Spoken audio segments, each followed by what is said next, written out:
Hey everyone, my name's Laura Major. I'm a realtor with Century 21 and this is Real Real Estate. We're at the home of some friends and clients of mine, Shelby and Cecil, and they're going to tell us how they bought their home so that you can do it too.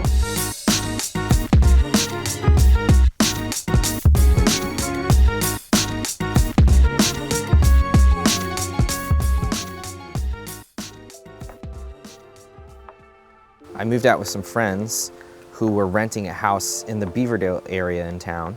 It was quite interesting living there. There's definitely more people living in that house than probably should have been. And it's also just a good, it gave me a good sense of like the Beaverdale area. The houses are, well, they're kind of old and they need a lot of work.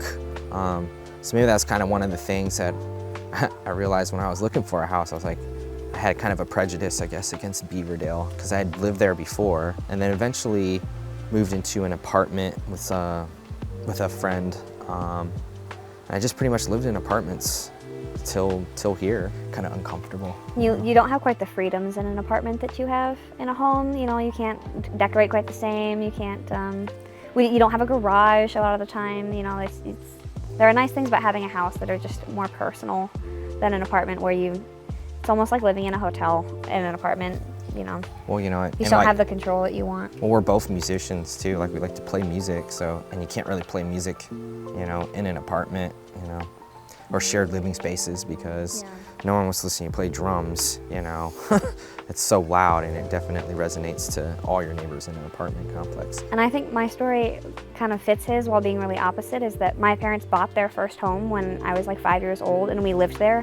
My dad actually sold that house earlier this year, so we had that home my entire growing up, and it was a rural home in Iowa, so we had a lot of privacy because we were the only people on our lot. We were surrounded by cornfields, and then moving to college and living in apartments, I missed that sense of privacy so much, and just the ability to kind of be outside and play music and feel like I could be loud and be myself and not be bothering people. I really missed that living in apartments, and so I think when we decided to start looking for a house, we wanted a place that felt like a neighborhood, that like we had neighbors, but we also wanted the sense of like, this is our place and we can still do our thing and not feel like we were encroaching on other people's experiences and have them not, you know, be involved in ours quite so much. And so while we had different growing ups, I think we really kind of felt like we wanted the same thing. We wanted a place that was ours. Bad neighbors. We wanted out of the apartment. Yeah. And I think that was maybe our second apartment. Yeah.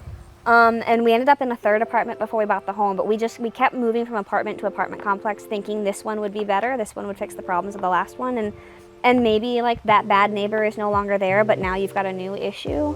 And we just kind of realized that until we had a space that was ours, we would never be able to kind of really get rid of the things that we didn't like, whether it would be neighbors or a lot of stairs to get inside or the lack of good snow removal, you know, the list goes on and on. But I think really what prompted us to want to get a home was that we didn't want to be in an apartment anymore. Yeah.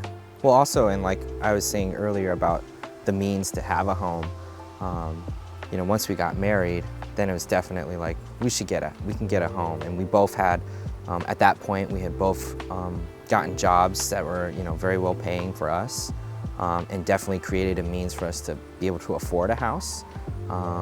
And yeah, then it just seems kind of logical to be like, well, we both hate apartments and we're starting a family now, so and it also we should buy a house. I think we can do it now. It seemed like more the financial responsible path to take rather than continuing to funnel money into renting. It seemed like the next step to really establishing us as a couple and kind of building a future was to have a home that we could put money into and kind of build an equity in and build a future out of.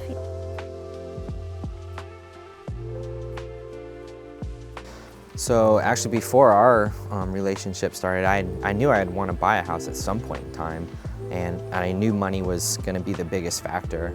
And it always seems like the down payment everyone always talks about down payment, like you got to have a down payment, you know, and you hear everybody talking about everything from they're doing a $50,000 down payment, and you know, that's insane, you know, versus I think down is 3%, which could be a couple $1,000s. So I didn't really know anything about that at the time, but I knew like you have to have a down payment.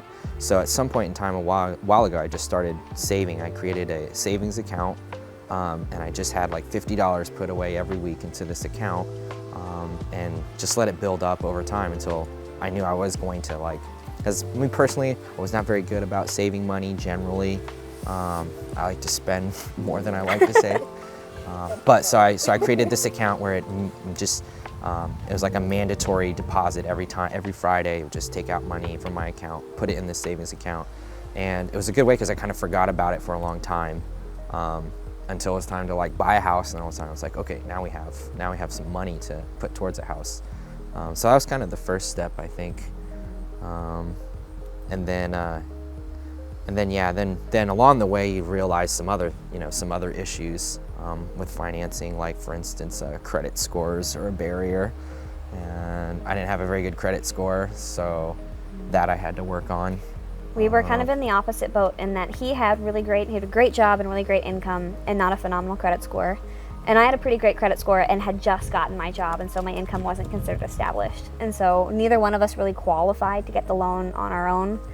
And we kind of had to work as a unit to become established to be able to afford a loan. And I think that's really where your story comes from as far as repairing credit and yeah. And so I worked on doing credit repair, got a credit repair service, and it was really, really helpful, which is something I would recommend, especially if you have bad credit.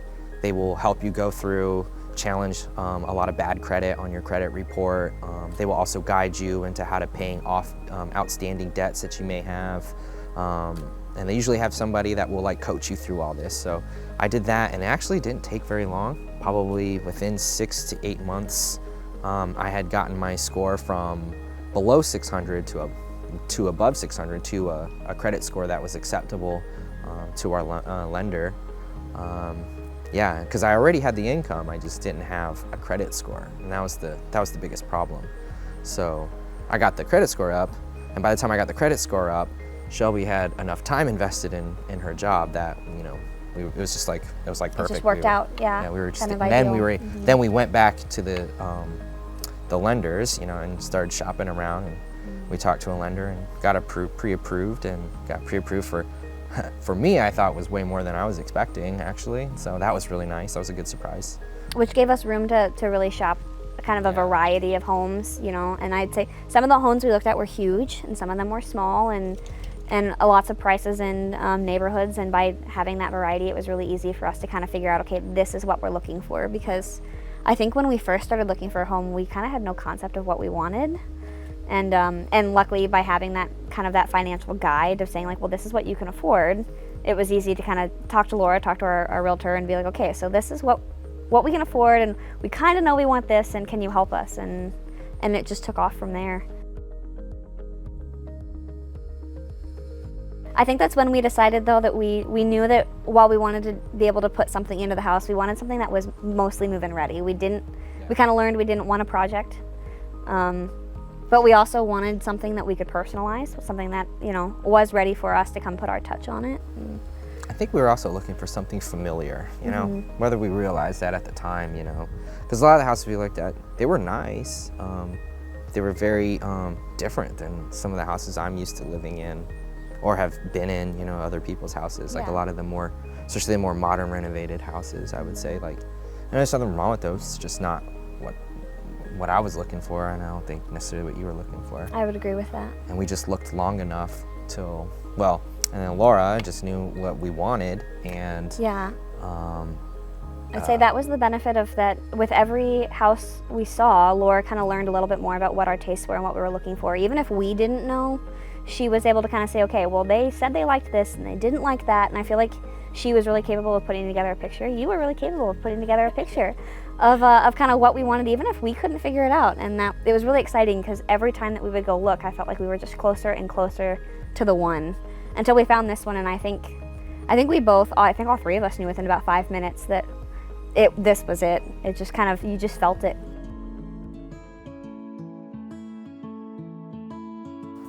Prior to Shelby getting pregnant, I think the plan was already we'd like to have kids eventually. So that was part of the search process. It's like, can we have kids in this house? And one of the rooms we definitely saw and could see, like, this would be a great nursery. So we already had this vision of, you know, how we wanted, what kind of house we wanted and what we were looking for. And that's part of I think why we settled on this house. Well, and another thing about this house that really took us is when we came in, that you come in the front door and there's this lovely entryway and it connects to a kitchen and a dining that connects to this back deck, and so it's like really obviously meant for like people to be spending time together, especially around food. We both love to cook. Like I said, we're musicians and we love to cook, and so the two things that we want to do is be able to play music and eat and hang out, and this house just kind of was so open and inviting for that purpose of that, like our family can just be in this space together and grow in this space together. And family's really important for both of us. Yeah. So this is a nice house to like host like family events and to raise a family. You know, we have lots of big outdoor space. I think we'll get to host the Thanksgiving dinner this year, which has kind of been a goal of mine for a long time. For sure. It's really exciting. So. Yeah, and I just feel like it's a house that we're definitely going to grow into, and that's kind of what we were looking for. I hope you loved that story as much as I do. And there's two key takeaways that I hope you found in it. The first, Shelby and Cecil assembled a success team. They had a credit repair company, a lender, and a realtor that were able to help them achieve their dreams. And the second thing is that they were focused on how the home was going to grow with them. They weren't just worried about today, but they were worried about staying there long term and growing their family. So if you're ready to do what Shelby and Cecil did, give me a call and click the like button so you can follow along for more real estate.